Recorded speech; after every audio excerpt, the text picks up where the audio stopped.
Hello' everyone, welcome to my another vlog. এয়া ৰাতিপুৱা 7 বজাতে আমাৰ ঘৰত চুঙা চাউল বনাবলৈ লৈছে। মই পিছে আজিলৈকে এদিনো খোৱাই নাই আগত। মানে এইবিলাক যিহেতু সদায় নবনাই, খায়ে পোৱা নাই আৰু ভিডিঅ' বনাবলৈও মনত নাছিল।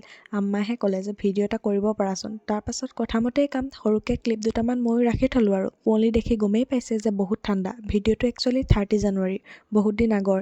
ভিডিঅ' এটা কৰাৰ পাছত আজি দিম কালি দিম কৰি মোৰ বহুত দিন পৰি থাকে। তাৰ পাছত 1 মাহ 2 মাহমানৰ পাছত এডিট কৰি ড্ৰাফ্ট ক্লিয়াৰ কৰা নিচিনাহে হয়। ভালেই দিয়ক, এতিয়া যিহেতু ৰমজান মাহ ক'লেও যোৱাও নহয়, এইখিনিয়ে ক্লিয়াৰ কৰি লৈছোঁ।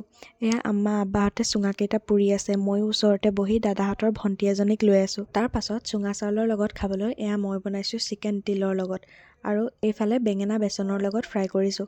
আৰু এয়া মাজে মাজে চাই আছে হৈছেনে নাই হোৱা, আৰু হোৱাবিলাক এটা এটা কৰি ছাইড কৰি গৈছে। তাৰ পাছত চুঙাকেইটা আব্বাই ধুনীয়াকৈ ফালি দিলে আৰু মই বল এটাত উলিয়াই লৈছোঁ।